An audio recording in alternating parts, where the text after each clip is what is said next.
Hello everyone, welcome back to the Spinning Iris. Now, I spy on the horizon a season for massive amounts of reading as students start to safely go back to school. And that got me thinking about all of the wonderful works of literature that I read throughout the years in school, from Diary of Anne Frank, The Great Gatsby, One Flew Over the Cuckoo's Nest, To Kill a Mockingbird, Catcher in the Rye. I remember all of those books at one point in time since their publication were challenged and banned, quite possibly burned. I've always found the idea of a book being banned fascinating. What's inside that book that got somebody so upset that they felt they had to protect the public from what was inside those pages. So much so that in high school I read 3 banned books on my own, without any push or shove to do so. The first was A Handmaid's Tale by Margaret Atwood.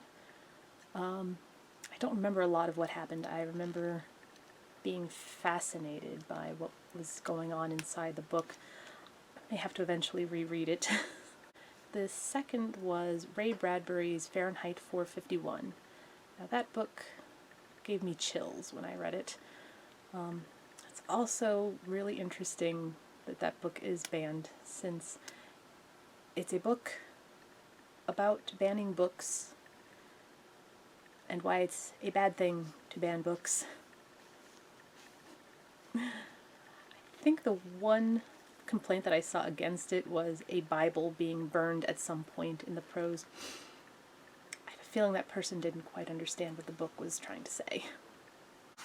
The third book is a book that most people may not be familiar with. It is The Rainbow by D.H. Lawrence. Now, before I found this, I had read a short story called The Rocking Horse Winter, and I thought that story was amazing. It was different, it was tragic, and it left me curious to see what else this author had to offer, but I didn't actively go after any of the books at that time. I happened to find this one at a used bookstore, and I thought, that's an interesting title. So I picked it up, saw the word banned, and said, yeah, I have to read this now. Basically the story of 3 generations. The first half covers a mother and daughter, and the second half covers the grandchild, and probably the source of why this book was banned and burned back in 1915 for being obscene. Though perhaps not as obscene as its sequel, Women in Love. It's hard to describe. If you've read D.H. Lawrence, you know what I mean by that. Recently, again, I started thinking about banned books after seeing a video about main characters from booktuber Merphy Napier, and it got me thinking about, good characters that I found interesting and engaging over the years through reading, including Ursula Brangwyn, the main character for this, and even her sister in Women in Love. I love the character of Ursula. I hate her sister Gudrun. She is horrible, which is why both of these characters are great characters. It got me thinking more and more about banned books and wanting to start reading more of those.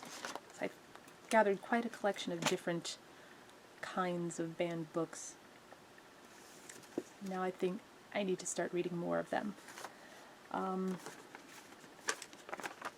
So after watching that video, I went looking for a newer, updated list of banned books. I saw a lot of the usual Mark Twain titles, some Stephen King, the usual suspects.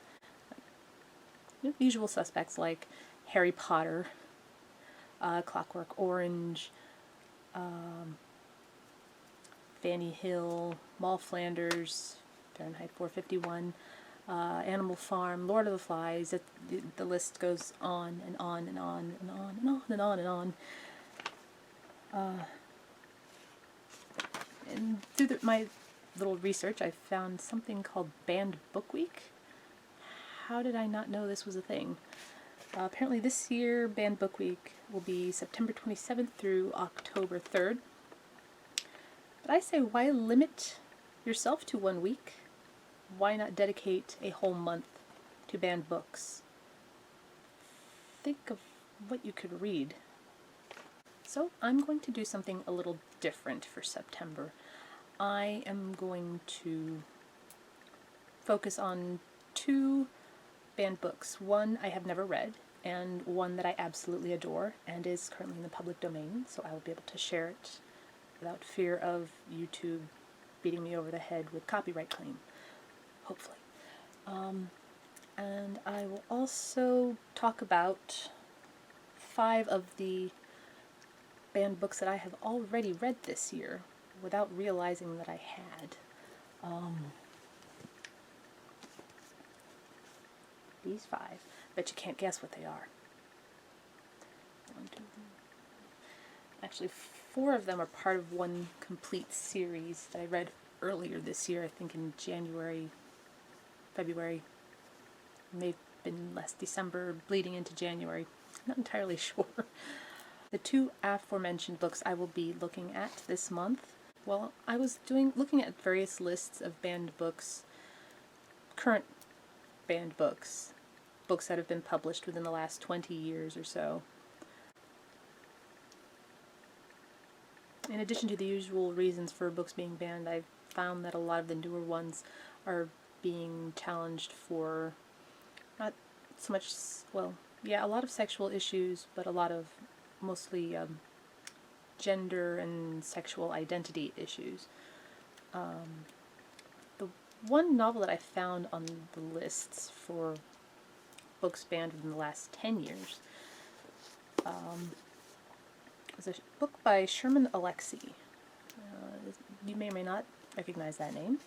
The first novel I read from him was Flight, and it was an interesting book. I read that, I think, not long after taking a Native American course back in college, just as an elective because I could. And so I was in the right frame of mind for reading a book like that. It was trippy. It was definitely different from other books that I had read before. So when I saw his name on a list of banned books, I decided, well, I have to revisit Mr. Alexie and his work.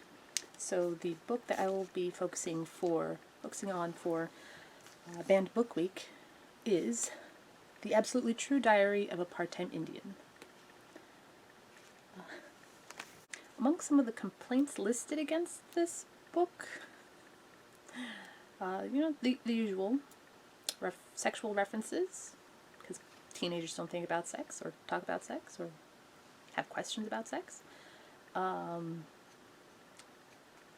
Profanity, because, kids don't swear. Come on.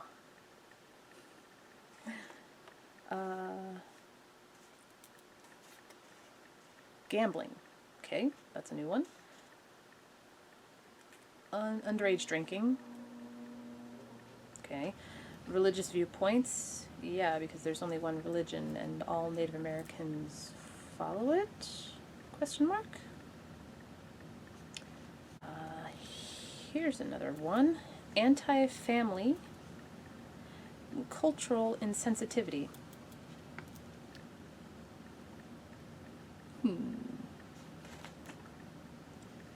Wonder to whose culture they're referring. Drugs, alcohol, sex education. Yeah, I've seen a lot of sex education books on banned book lists, which I think is hilarious. Depictions of bullying. That never happens nowadays. Fun. Racism. Again, because that's not still currently a thing. Unsuited for age group. Well, I guess I shouldn't have been reading all those Nora Roberts romance novels in middle school. So I look forward to diving into this book. I have a feeling it's going to be a tough read, even though it is considered young adult. Just after like I said, during my brief research, I discovered it's semi-autobiographical, so it's going to be mostly true, from what I gathered. Alright, so the second book I will be sharing with everybody is Candide, or Optimism, by Voltaire. What I will be doing starting September 1st is posting one chapter a day.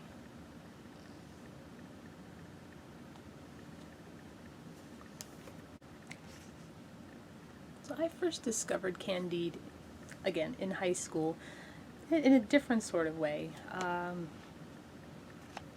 It was brought up in a British series called Sharp, starring Sean Bean. One of the characters always got excited when he found a copy of Voltaire or Candide in a Frenchman's pocket. And then again in high school, for marching band, band directors came up with a tribute to Leonard Bernstein, and included in the music selection was from his operetta for Candide, a song called Make Our Garden Grow. It's a beautiful song, and after you read Candide, you can definitely see where the lyrics came from. This was originally published in 1759, and it was published in secret. Apparently Voltaire was not on good standing with the people in charge. So it was published in secret, anonymously. I think it was like a decade or so later before he was able to publicly admit that he wrote it.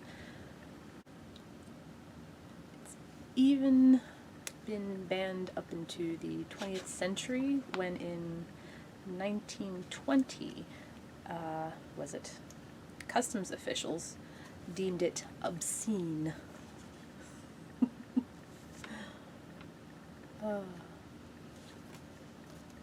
So, we'll have to look at it and just see how obscene this is. It is pure satire, so it's going to be poking at a lot of issues. Some that might seem like they're not relevant today, but they still might be if you think about them. Alright, that's all I have right now. I look forward to sharing all of these books with you this coming September, and I'm still working on the other project. It's taking longer than I thought it would, but it will be up eventually. Try some new things, maybe a different location in the house for the Candide reading, at least. Something a little more relaxed. Alright. Well, that's all I have for right now. Take care. I will see you in the next video. Bye-bye.